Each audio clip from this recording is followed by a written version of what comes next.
Assalamualaikum warahmatullahi wabarakatuh, Tabi pun.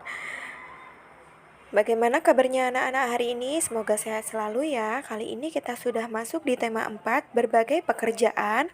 Subtema 1, jenis-jenis pekerjaan. Muatan pertama kali yang akan kita bahas yaitu muatan IPA, ilmu pengetahuan alam. Di muatan ini kita akan belajar pentingnya keseimbangan alam dan kelestarian sumber daya alam. Menjaga keseimbangan alam perlu dilakukan agar tidak merugikan manusia maupun makhluk hidup lainnya. Sumber daya alam adalah segala sesuatu yang ada di alam dan digunakan untuk memenuhi kebutuhan hidup manusia. Contoh usaha yang dapat dilakukan untuk melestarikan sumber daya alam adalah sebagai berikut. 1. Penanaman kembali hutan-hutan yang gundul atau reboisasi. 2. Membuat tambak di aliran sungai untuk budidaya berbagai jenis hewan, seperti ikan dan udang. Yang ketiga, meningkatkan penggunaan sumber daya alam yang tidak terbatas. Contohnya seperti matahari, angin, dan tenaga angin.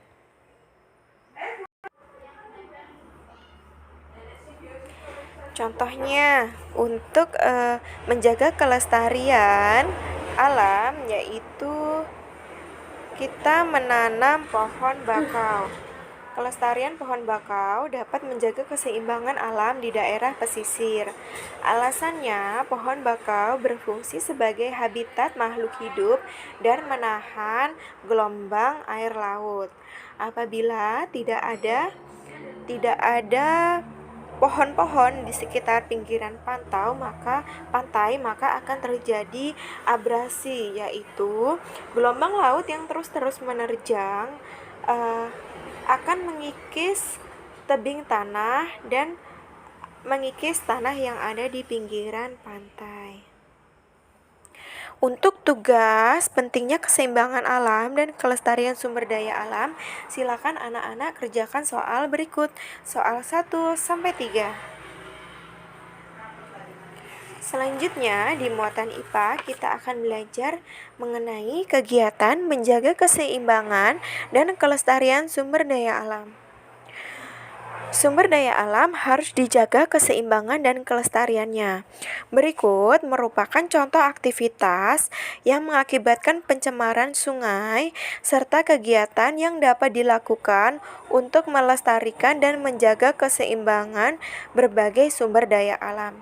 Di sini Ibu berikan contoh penyebab pencemaran dan upaya pelestarian di sungai. Pertama, penyebab pencemaran di sungai dulu. Di antaranya, limbah cair industri dan sampah yang dibuang ke sungai mengakibatkan sungai menghitam dan mengeluarkan aroma yang tidak sedap. Selanjutnya, limbah deterjen bekas mencuci pakaian dan pestisida yang terbawa aliran air dari sawah.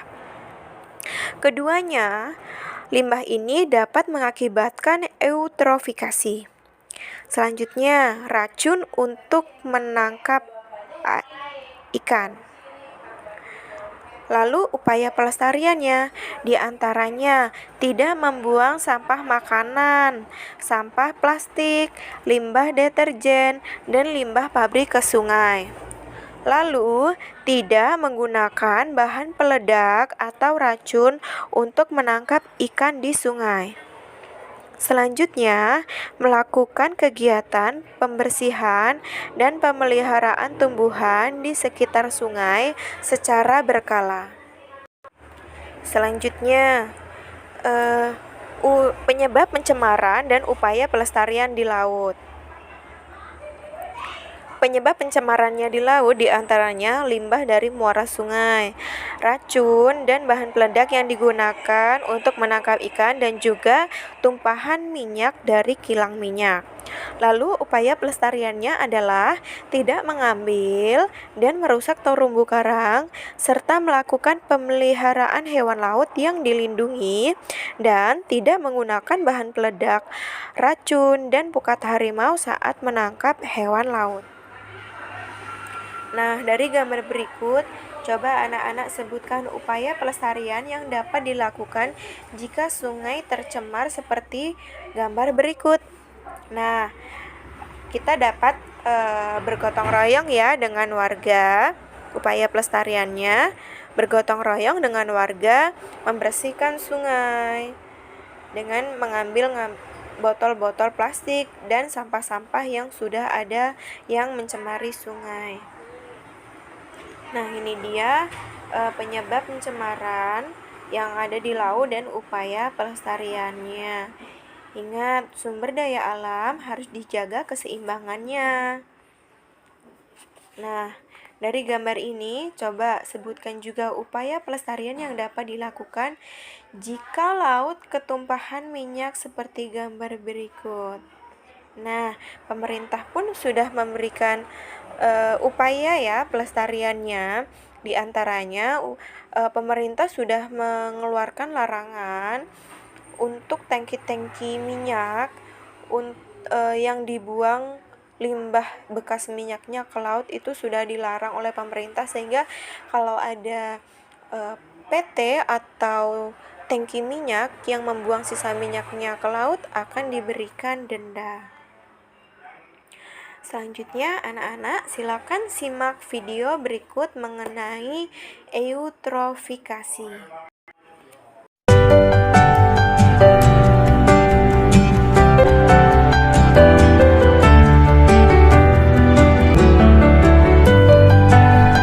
Kebutuhan akan air bagi makhluk hidup, termasuk manusia, merupakan hal yang sangat penting. Jenis air yang dapat dikonsumsi harus memenuhi syarat fisik, kimia, maupun biologis. Secara fisik, air layak dikonsumsi jika tidak berbau, berasa, maupun tidak berwarna. Dari syarat kimia, air tidak boleh mengandung racun maupun zat-zat kimia berbahaya. Untuk syarat biologi, air tidak mengandung bakteri seperti protozoa atau kuman-kuman penyakit.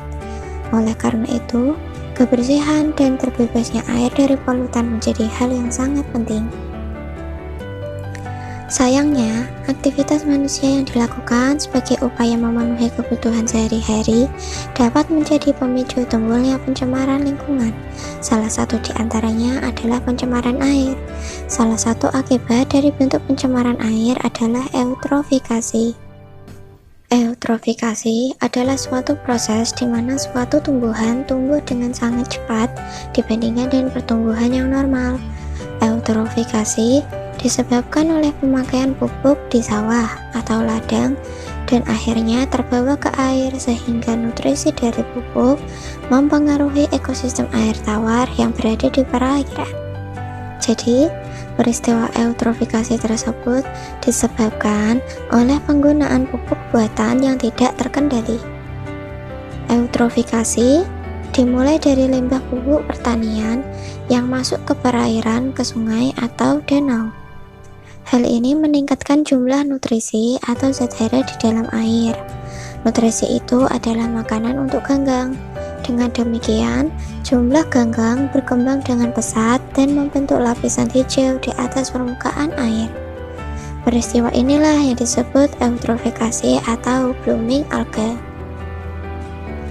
Lapisan hijau ini akan menghalangi sinar matahari untuk masuk ke dalam air. Akibatnya, tumbuhan air tidak dapat melakukan fotosintesis, lalu mati karena tidak bisa membuat makanannya sendiri. Bakteri pengurai selanjutnya akan menguraikan tumbuhan yang mati itu menjadi nutrisi atau zat hara, sehingga jumlah zat hara di sungai atau danau akan semakin banyak dan populasi ganggang semakin melimpah. Tumbuhan yang mati juga menyebabkan jumlah oksigen di dalam air semakin sedikit. Hal ini diperburuk dengan berkurangnya jumlah oksigen karena digunakan oleh bakteri-bakteri. Perairan yang kekurangan oksigen akan membuat ikan-ikan yang ada di dalamnya mati. Oleh karena itu, kita perlu memperhatikan pembuangan limbah pupuk saat bercocok tanam.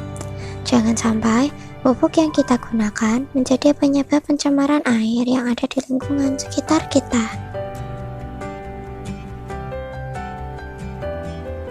Demikianlah tadi materi eutrofikasi. Bagaimana? Apa kalian sudah paham? Nah, begitulah penjelasan materi mengenai eutrofikasi dan menjaga keseimbangan dan kelestarian sumber daya alam. Selanjutnya, untuk tugas menjaga keseimbangan dan kelestarian sumber daya alam, silakan anak-anak kerjakan soal-soal berikut, soal 1 sampai 4. Sekian ya anak-anak pembelajaran dari Ibu di muatan IPA.